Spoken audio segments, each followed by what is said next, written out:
Hello மக்களே, எல்லாருக்கும் வணக்கங்க. ஸோ இன்னைக்கான அன்அஃபிஷியல் ஓட்டிங்ஸ் தான் பார்க்க போகிறோம். ஸோ இன்னைக்கு வந்து 7th வீக் 4th டேங்க. ஸோ அதோட அன்அஃபிஷியல் வந்து யாரெல்லாம் மாற்றங்கள் வந்திருக்கு, ஸோ இவங்களோட ஓட்டிங்லாம் எப்படி இருக்குன்னு பார்க்க போகிறோம்.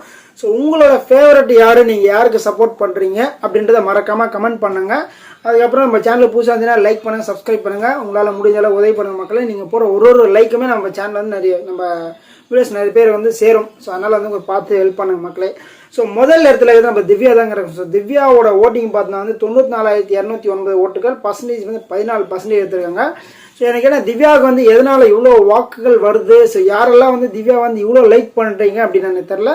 ஸோ நான் வந்து திவ்யா வரும்போது ஃபஸ்ட்டு வீக்கும் சூப்பராக விளையாடினாங்க. ஸோ அதுக்கப்புறம் வந்து அவங்களோட கேம் டோட்டலாக சேஞ்ச் ஆயிடுச்சு. ஸோ இது வரைக்குமே வந்து இன்னைக்கு வரைக்குமே வந்து அவங்களோட கேம் வந்து ஸோ ஒரு மாதிரி தான் போயிட்டுருக்கு. ஆனால் வந்து இவங்களுக்கு பயங்கரமான ஓட்டு வந்திருக்கு, பயங்கரமான ஓட்டுகள், நிறைய ஓட்டுகள் குவிஞ்சினே இருக்குது. அந்தளவுக்கு வந்து இவங்களோட வாய்ஸ் டோன் நல்லா இருக்குது. ஸோ இவங்களுக்கு கேம் வந்து தனியாக நல்லா இருக்கும். நான் எல்லா வீடியோலையும் சொல்கிறது அதுதான். ஸோ திவ்யாவுக்கான நல்ல ஒரு டேலண்ட் இருக்குது. அவங்க தனியாக ஒரு கேம் இல்லைன்னா சூப்பராக இருக்கும். தனியான இந்த சாண்ட்ரா மற்றும் வந்து பிரஜன் இவங்க கூட இல்லாமல் கேம் இல்லைன்னா சூப்பராக இருக்கும். இவங்களும் வந்து ஆல்மோஸ்ட் வந்து பவர் லெவலில் தான் கேம் விளையாடுறாங்க. ஸோ நல்லபடியாக கேம் விளையாடுறாங்க. பட் இல்லைன்னு சொல்ல, பட் வந்து ஃபஸ்ட்டு இந்த ஃபயர் இல்லை. ஸோ எங்கெங்கெல்லாம் பாயிண்ட்டை பேசணும், வாய்ஸ் அவுட் பண்ணணும்னு தெரியாமல் ரொம்ப தவிச்சிட்டு இருக்காங்க நான் நினைக்கிறேன். ஸோ இம்ப்ரூவ்மெண்ட் பண்ணால் நல்லாயிருக்கும். ஸோ இரண்டாவது இடத்துல வந்து பார்வை இருக்காங்க. ஸோ பார்வை ஓட்டிங் பார்த்தீங்கன்னா 86,474 ஓட்டுகள், பர்சன்டேஜ் 13% எடுத்திருக்காங்க. ஸோ பார்வை இதோட கேம் வந்து டோட்டலாக வந்து கம்மியாயிடுச்சுங்க. ஃபர்ஸ்டெல்லாம் வந்து பார்வை தான் ஃபுல்லாக, பிக் பாஸ்னாலே பார்வை தான் பயங்கரமாக விளையாடிட்டு இருந்தாங்க.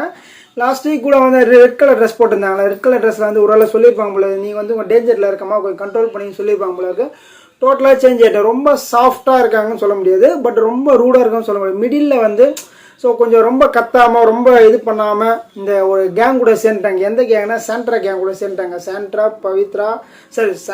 பார்வதி, அப்புறம் பிரஜன், திவ்யா 4 பேர் வந்து அவங்க கூட ஜாயிண்ட் ஆகிருக்காங்க. ஆல்ரெடி அவங்க கேங்காக தான் இருக்காங்க. அவங்க கூட ஜாயிண்ட் ஆகிட்டாங்க. ஸோ ஜாயிண்ட் ஆகிட்டு வந்து இந்த வாரம் ஒரு டாஸ்க்லாம் கொடுத்துருந்தாங்களே, இந்த சாம்பார் இது, அதுக்கப்புறம் வந்து ஃப்ளஷிங், இந்த மாதிரி ஒரு இதாக கொடுக்கும்போது அவங்க கூட இருந்து கேம் விளையாடினாங்க. பட் வந்து நிறைய இடத்துல வந்து இன்னும் அந்த பழைய பார்வை காணும். ஸோ கொஞ்சம் சாஃப்டான மாதிரி இருக்காங்க. ஸோ ஆனால் அவங்க வந்து அந்த சாஃப்டாகவே போகலான்ற மாதிரி ஒரு பிளானில் இருக்காங்க போல இருக்குது. அதனால் வந்து அவங்களோட கேம் வந்து ஓகேன்ற மாதிரி தான் போயிட்டுருக்கு. ஸோ அதுக்கப்புறம்